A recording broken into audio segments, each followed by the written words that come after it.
Once the pre-production phase of a study is complete and the data collection instrument makes its way into final form, the interviewing team takes over with the increasing challenge of motivating the potential respondents to participate and ensuring that all the relevant interviewing protocols are closely followed.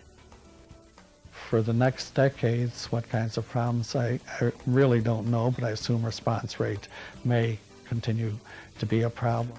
I would also expect that electronic telephone gatekeepers like caller ID and message machines and so on compound the problems. I'm somewhat concerned about the fact that the new systems may constrict the conversational some, and it puts more stress on the interviewers and it gives them real problems when they got open questions to technique. And I'm worried about the absence of open questions. I think in a lot of cases you really have to have open questions to understand what the respondent is saying. Well, that puts an awful burden on the interviewer to try to get this down. So I think this is one of the big problems. Oh, I'd love to understand, and I'm not sure anyone has studied this, what the effect is on the respondent of bringing a computer into their home. Even though we think of it as being ubiquitous, it really isn't. Every household doesn't have a computer. But even in those that do they like it better? Do they think it's more scientific, less personal? I don't know if it's been studied, but I'd like to know if their behavior is different. And I'll tell you why I say that. One of the studies that I pre-tested had to do with welfare mothers. And I went into a very shabby apartment, crowded with little children who had no other room to be in. The mother looked bedraggled, and I asked her if I could tape record the interview. She said yes, and I noticed that she sat up straighter. She looked around and she said to the children, "You'll have to be quiet now. I'm being taped." And I loved it because this woman felt important. She was important. And by taping, she understood that. Now, also, what happened seemed strange to me. Maybe 5 or 10 minutes into this interview, she seemed to totally forget that the tape recorder was going. And she did the whole interview. It was a wonderful interview. She said everything. But I thought it had a benefit. And that also, it didn't bias what she did after we got past the first 5 minutes. And maybe there is a warm-up time that we need to allow a person to not think about how we're doing that interview. I guess the thing I worry about the computer is I sat in on a couple of training sessions for we caught CAPI. And of course the interviewers would do it at that time, but they had a heck of a time falling through the questions and having any spontaneity to their interviewing at all. And I don't know what the answers are, but it seems to me that the interview is still an interaction between two people. And you want to do something so the computer doesn't get in between those two. And I think that's an issue that really needs. Now, it may be that I'm simply yelling fire because I thought the telephone would be a barrier to communication. I think it's not. In fact, it may be a facilitator. And maybe when interviewers get all used to the CAPI thing, it will clear up. But I would certainly want to watch that interaction and see how it's affected. I know that CADI has had an impact on our national field staff. And we've lost people because we're doing so many studies in-house that we used to give to the field. And while years ago it was unusual to send a group of interviewers into what we call a blitz, today we have regular groups of interviewers who do that. They go in and get a study jump-started, especially in difficult areas. They come in when there are problems. And I know that other organizations may have done it, but now it's just, we do it as routine, so we make use of an elite core of interviewers who are too good to lose. And if we don't have enough work to keep them busy, what can they do? And while several of the survey organizations use the same interviewers, and I think that's terrific, sometimes they're not used. They're in offbeat places. So that's one of I guess how I feel affected by technology. The other concern I have is with the cost. We're just about catching up to people who've been doing this longer, and then the technology changes. Who's going to pay for this? How are we going to afford to give the interviewers this newer equipment? And that's a concern I have. Will government agencies have that kind of money? Does it give the incumbent survey organization the edge if they've already conducted a study and the money has been given to them to develop the technology that goes with it? Will they get the study the next time because that investment is there and they want payoff? And it's right, they should. I think there is a place for a recorded interview in the sense that it does give a sort of anonymity to it.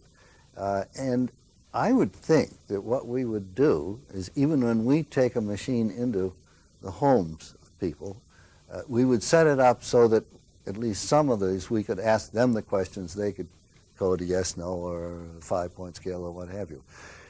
This gives it really an impersonal approach. You know, we did with kids when we were talking about drugs, smoking, all kinds of behaviors. We worked hard to find out a technique that would permit the kid to report without having to speak it to us and without his parents who were sitting next door listening to it. So we recorded it, and the kid listened to the questions on the tape and then entered the response by pushing a key or two.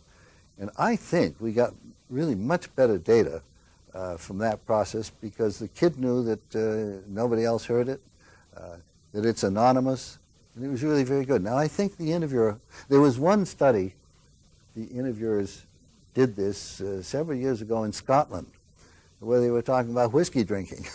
And they had the questions on the computer and got the respondent to push yes or no or something like that. And they claimed that they got a considerably higher response of consumption of Scotch whiskey than they did on a personal interview. Now, I think there's something to this.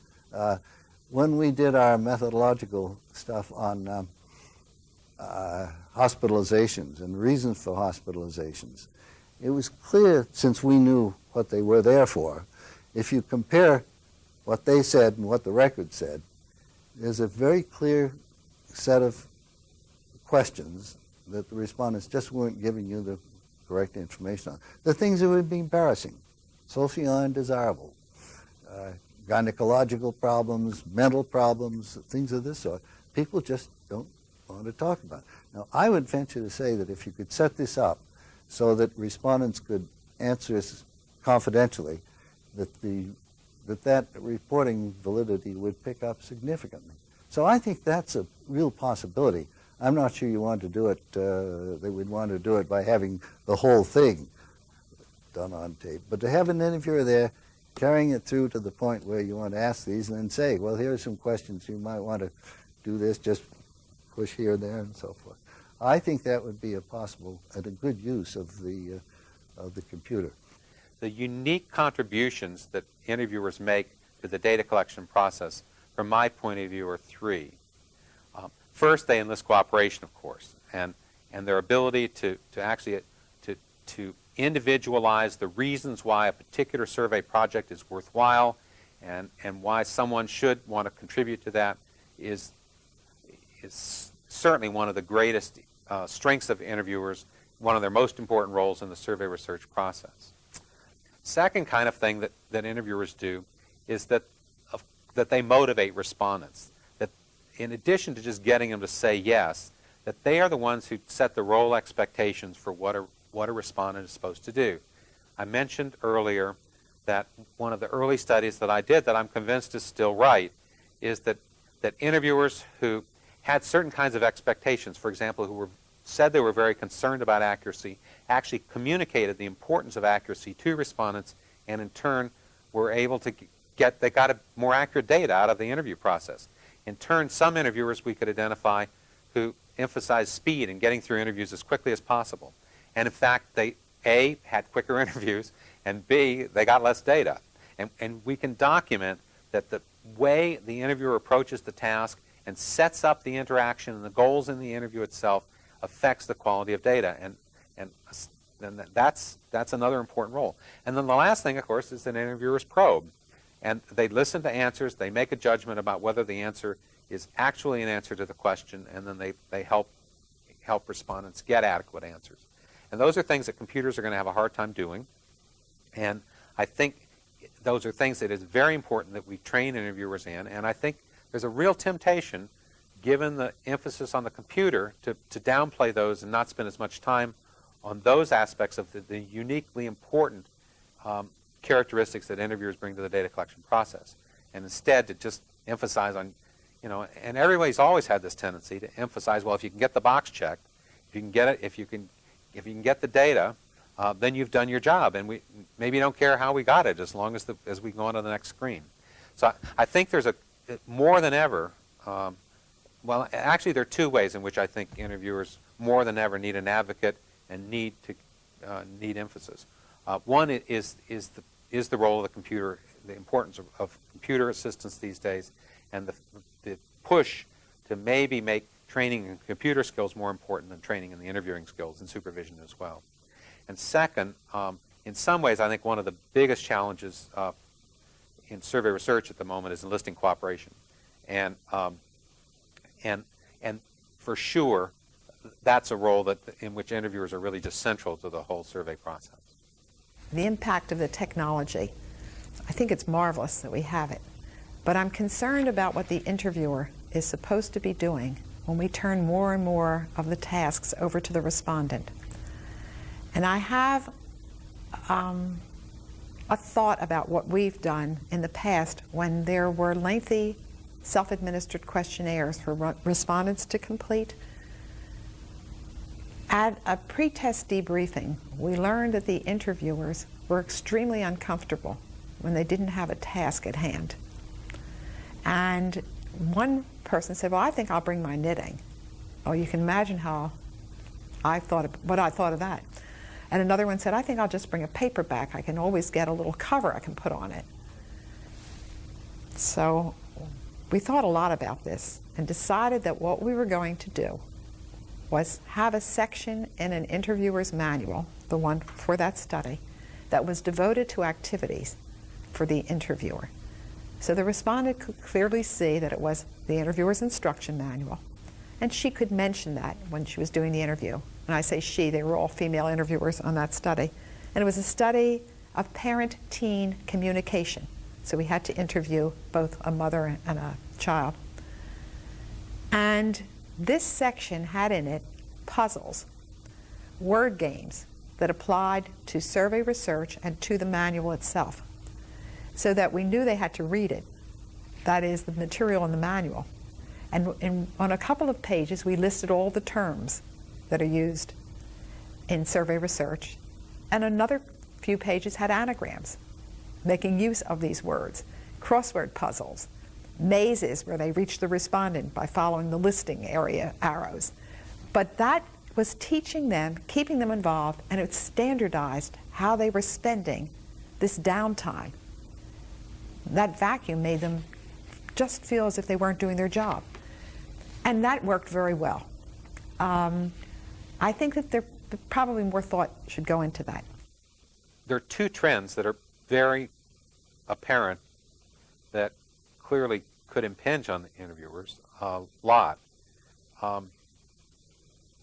One thing that I worry a whole lot about is response rates, but in particular, as technologies evolve, sort of the interest in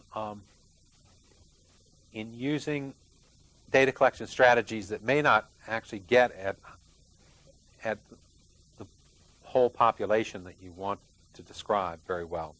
There have been a few forays by collecting data by email or something, and they've been pretty disappointing so far for the most part. There are undoubtedly some people for whom that's a great way to collect data. I don't think there's any doubt about that. But when we went from personal interviewing to telephone interviewing, one of the things we did was also go from saying 75% is what response rates ought to be, to saying, well, 65 or 60 or high 50s or something like that will probably do. And we do telephone interviews because it's cheaper and easier, and you get a lot of populations that way. And we sort of adjust the standards and what we think of as acceptable to adapt to the realities of when we adapt to the new technology.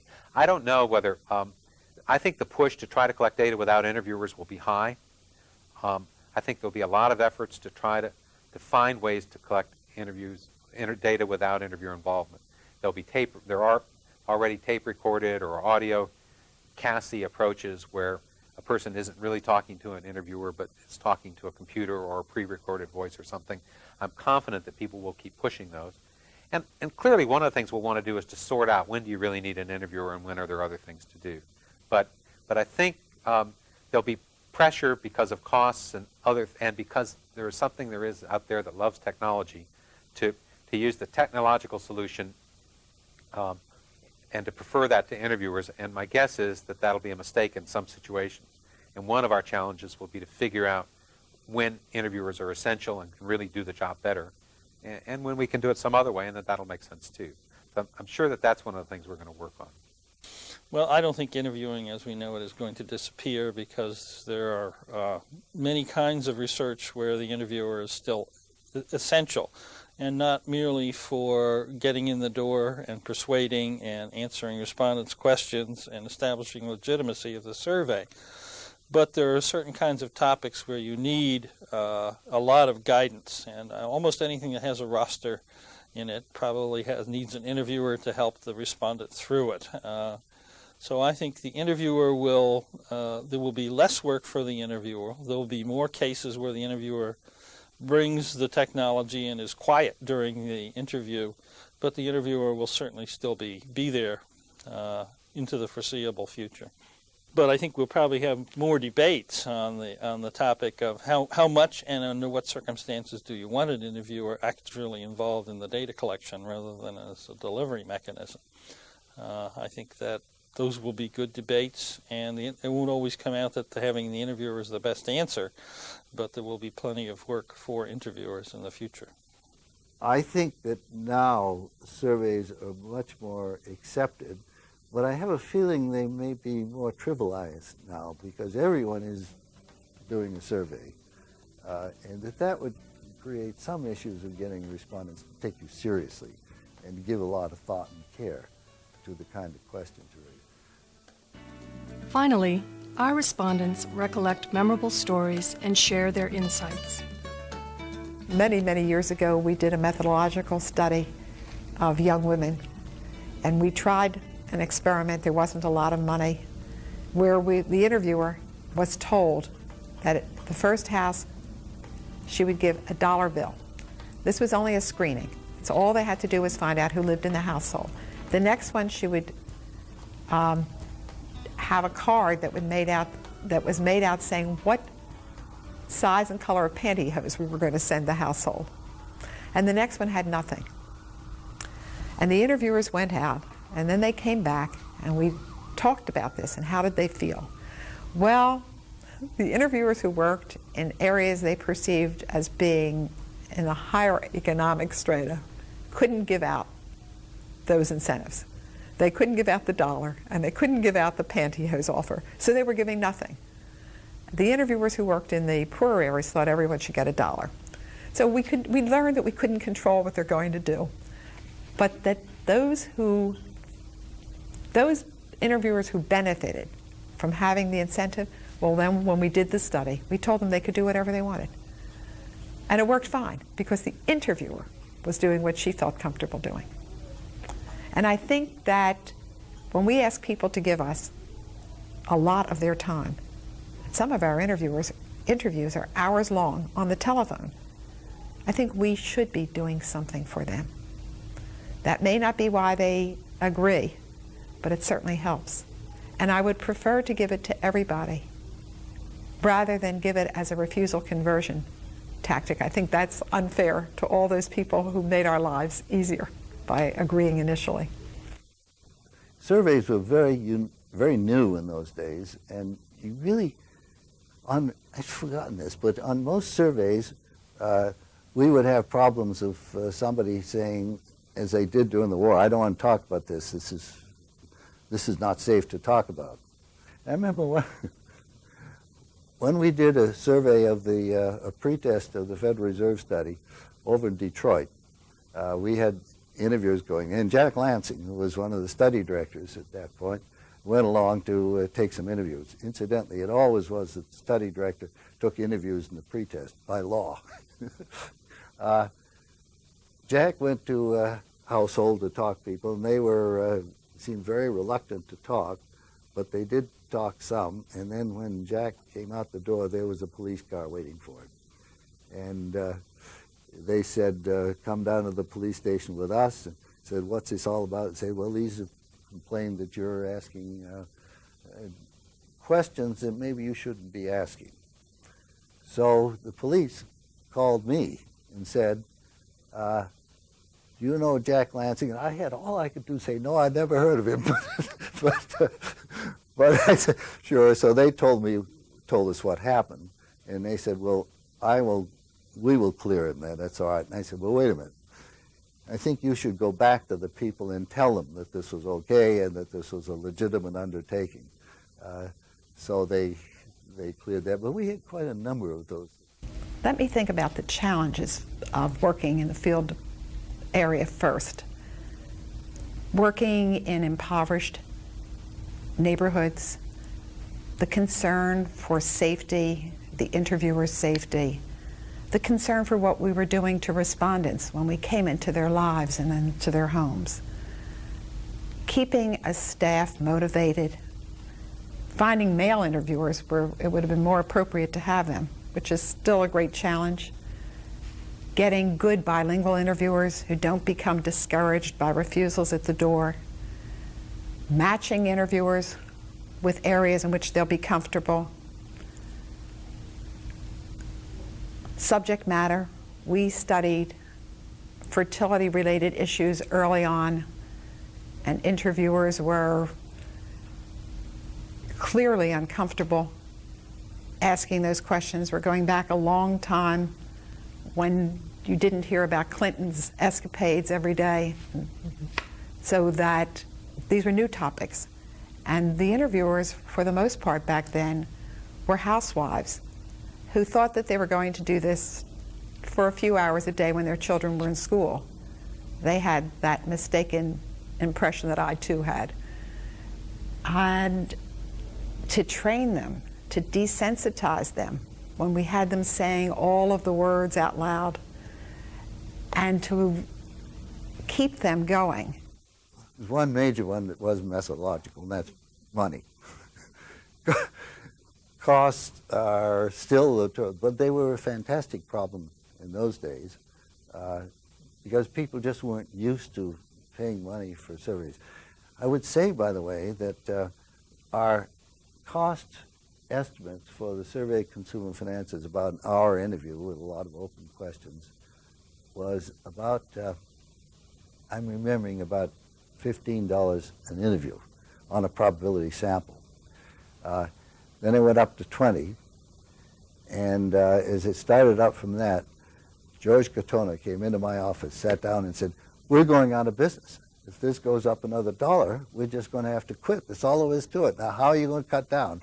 Cut down on the training, cut down. And I said, no, George, you can't do that. All costs have gone up, and these are not out of line with that. But I must say, you get a feeling now when you look at field costs, say, oh my goodness. The last one of those studies came about at the time of the Truman-Dewey election. So as a question in there to find out, is a sorting question. We thought if we could figure out who they were going to vote for, we would understand the attitudes more clearly. So we asked whether they intended to vote, and if so, what? Well, the coders thought, this is great fun. They put up a blackboard, and they were tallying Dewey, Truman. And I went down and looked at that board the night of the eve of the election, and it was exactly tied. And I thought, this is very odd, but that's in fact what happened. And then we had a few interviews come in later, and by sheer chance, the prediction of our surveys were very close to the national. Well, that, even though it was a happenstance, it made our reputation as an accurate survey. So that began the series of international studies and election studies. I had never said the names of contraceptives aloud, and I'm not sure that I had used the word intercourse. And here I was training, and I sat in front of the mirror and I practiced until I could say this as comfortably as I knew how. I didn't know who to practice on. I couldn't do it with my 4 sons, I felt, although that would have certainly desensitized me. I don't know what would have traumatized them. But I went to this conference, and the Southern ladies couldn't have been lovelier. They were just so sweet and wonderful, and they said lovely things to me. And then I looked at my watch and realized I was a half a day behind training while I was mopping up all this flattery. And I thought, oh, I better do something about this. So I got to the part where they were going to read all the contraceptive methods aloud so they too would become desensitized. I thought that worked with me. Let's see if it works with them. And there they said them all, and one woman got up and she took the paper that was in her hand and she fanned her face and she said in lovely Southern style, "I'll just have to leave this room. All this talk has me so passionate." And she left the room. Some years ago, we did a survey of our interviewers. We sent a questionnaire to everyone, and we asked them if they preferred to be paid by the hour or by the completed interview or another final result that we felt warranted payment. And overwhelmingly, our best interviewers wanted to be paid by the interview. They felt that it was unfair that slower interviewers or those who padded their payment records were being paid the same or more for work that wasn't as good. By being paid by the interviewer, they're paid on their own merit. And we have not had any complaints. People like it.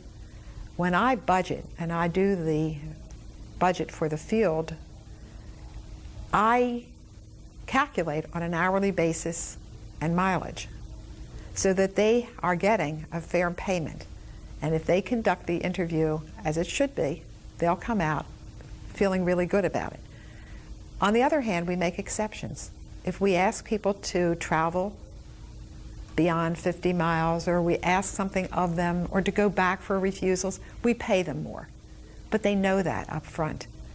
It standardizes our way of paying people, and it makes the monitoring of payment records much easier.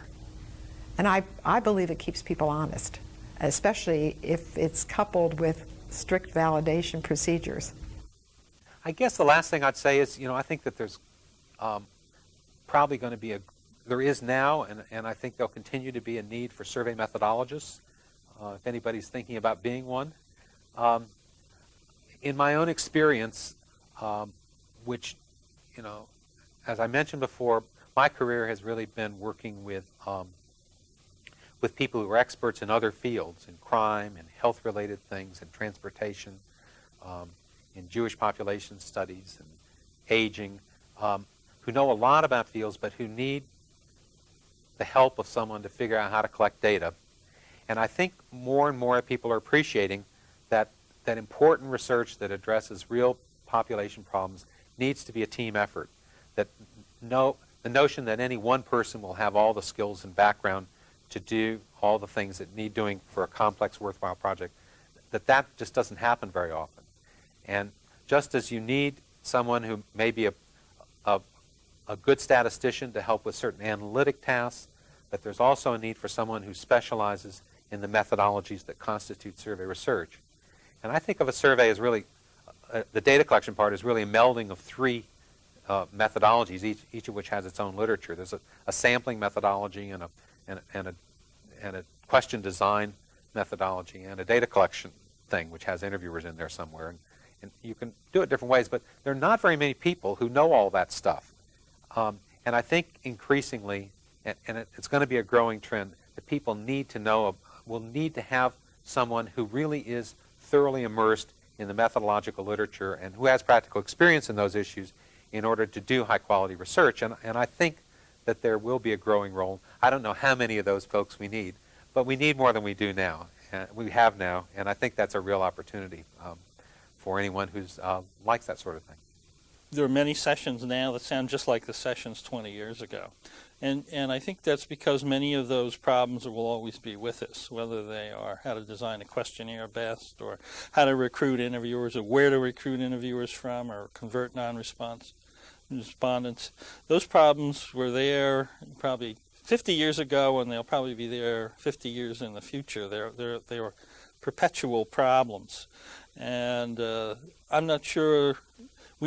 I would think the research literature suggests more progress than the discussions of field technologies and field directors, where they raise these problems continuously and work on them continuously. So I think those are the invariant parts of survey research and will go on forever. There certainly has been progress in how to set up a caddy shop, although some of you see this, some people are still addressing it anew. But certainly a lot of people have passed the point of how to do that and how to run one routinely. So we're looking at more sophisticated topics about how to manage it, how to measure interviewer performance under new situations. So I think there is some progress. I think we still have the problem of flow of work through the organization. We tried all kinds of things to smooth out that peaks and valleys. Never were able to, and I don't know as you've done it, if we're able to do it much better now. It's the inevitable problem of survey or operation, I think. I would like to talk about what I hope will happen in the future.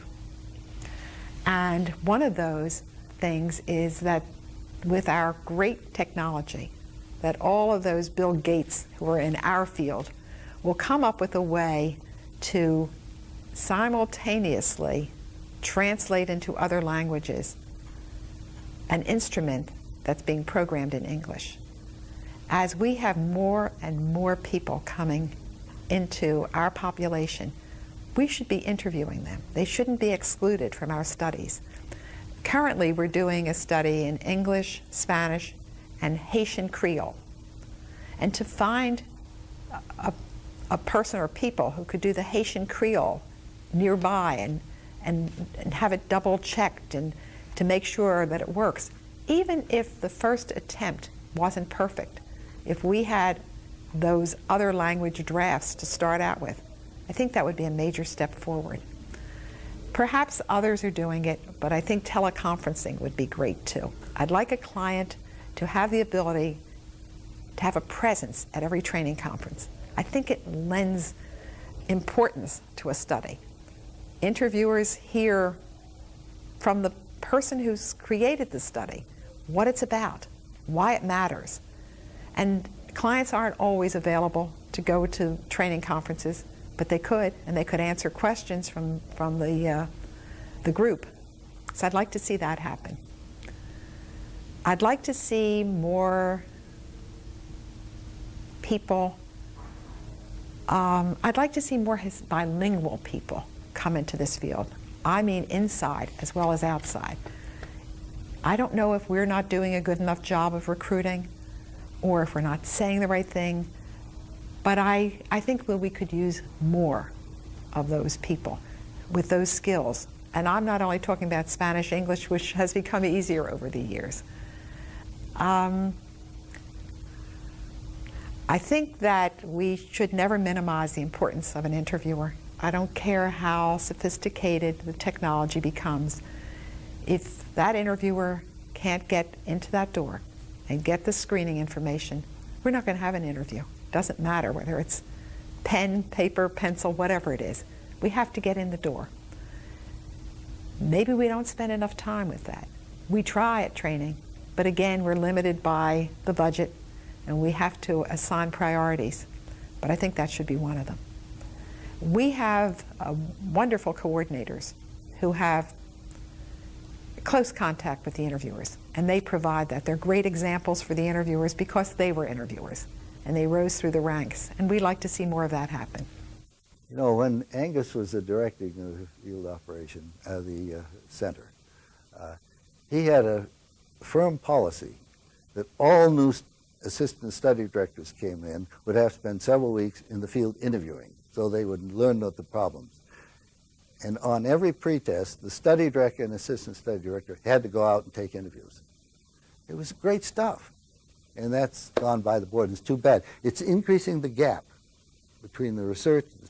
The study director doesn't understand what the interview is, and somehow or other, I think this has got to be handled better than it is. And good luck. So it was a great group of people.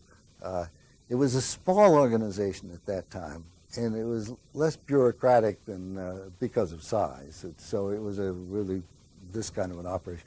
So Angus in Wren would meet and mingle with those supervisors all the time. And George Katona was a great favorite of them. He knew how to handle this kind of interaction. So they thought a great deal of the organization, and conversely, we thought a great deal of them. It was fine business.